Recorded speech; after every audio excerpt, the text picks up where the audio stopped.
হয়নি, হবে না, হতে পারে না আমার নবীর সাথে কারো তুলনা। হয়নি, হবে না, হতে পারে না আমার নবীর সাথে কারো তুলনা।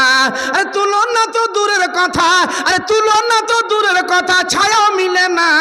হয়নি, হবে না, হতে পারে না আমার নবীর সাথে কারো তুলনা। হয়নি, হবে না, হতে পারে না আমার নবীর সাথে কারো তুলনা। সকল নবী রাসূল ছিলেন খোদার দিওয়ানা, সকল নবী রাসূল ছিলেন খোদার দিওয়ানা। দুই নয়নে দেখবে খোদা ছিল তামান্না। আর মোর নবীকে নিল ডেকে, আর মোর নবীকে নিল ডেকে দেখবে রব্বানা।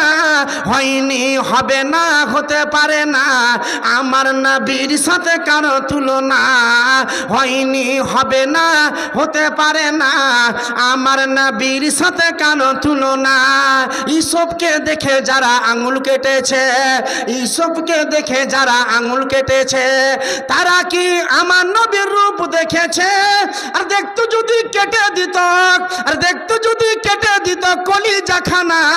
হয়নি, হবে না, হতে পারে না আমার নবীর সাথে কারো তুলনা। হয়নি, হবে না, হতে পারে না আমার নবীর সাথে কারো তুলনা। বাবাজি ভাই আমার, এ মা বোনেরা, আজকে আপনাদেরকে বলে যাচ্ছি, এই হরিগঞ্জের মাটিতে বলছি মা, খালা, বেটি, বোন আমার, যদি সমস্যার সমাধান যদি না হয়, জাহান্নাম ছাড়া রাস্তা নাই। জাহান্নামে আপনার আমার মতো মানুষ, আপনারা আমার মতো মানুষ জাহান্নামে লোকরি হবে। তাই আমার মা বোনেরা যারা বাড়ি থেকে বাইর হয়, যে সব মা বোনদের শরীরে বোরখা থাকে না, পর্দা থাকে না, ইবলিস শয়তান কি করে, ওই শরীরে ওই সব মহিলাদের সৌন্দর্যটাকে প্রকাশ্য করে দেয় মানুষের সামনে, যে মানুষ ওই মহিলাকে দেখবে, যে ওই মহিলাটাকে দেখার পরে, ওই মহিলাটার শরীর দেখার পরে জানি না হতে পারে খারাপ কাজ হয়ে যাবে।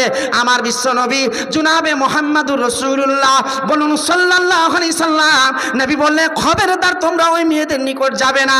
যাও যাও, তুমি বাড়ি চলে যাও, তোমার বাড়িতে তোমার অর্ধাঙ্গিনী আছে, বিবি সাহেবা আছে, তার সঙ্গে তুমি জীবনে আরমান খানা মিটিয়ে না। নারে তাকবীর।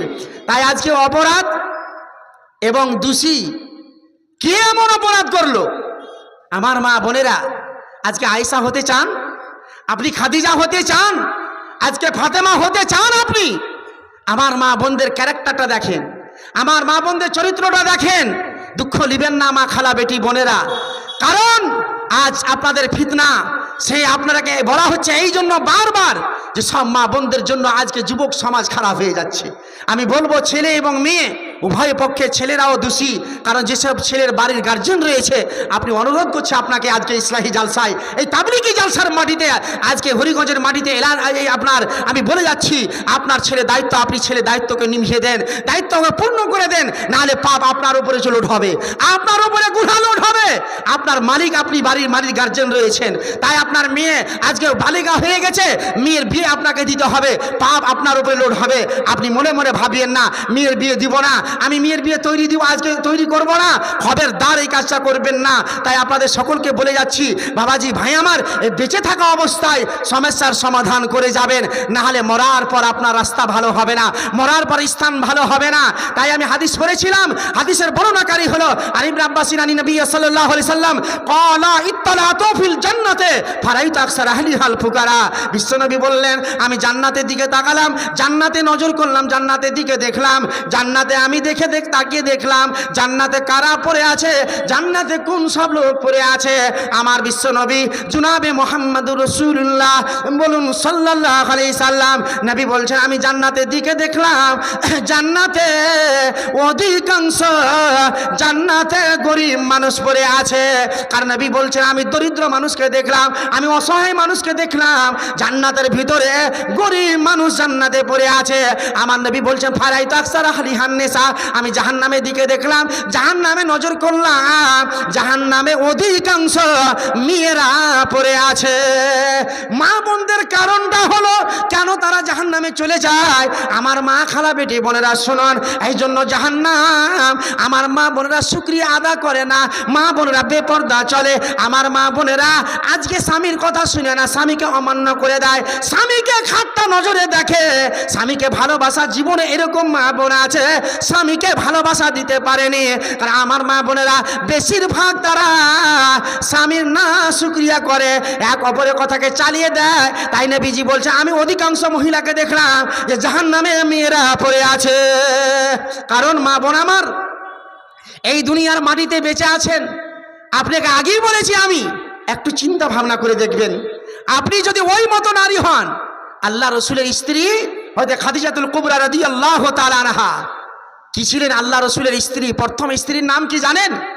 প্রথম স্ত্রী আল্লাহ রসুলের প্রথম স্ত্রীর নাম হচ্ছে খাদিজাতুল কুবরা রাদিয়াল্লাহু তাআলা আনহা। মক্কা নগরের সবচাইতে ধনী মহিলা ছিলেন, বলুন সুবহানাল্লাহ। মালদার মহিলা ছিল খাদিজা। একটা দুটা থেকে তিনটি জায়গাতে পড়েছিলেন, রসুলের সঙ্গে বিয়ে হয়েছিলেন। খাদিজার বয়সটা কত? 40। আর আমার বিশ্বনবী জনাবে মুহাম্মদুর রাসূলুল্লাহ বলুন সাল্লামের বয়স 25 বছরে সেই নবীজির সঙ্গে বিয়ে হয়েছিল।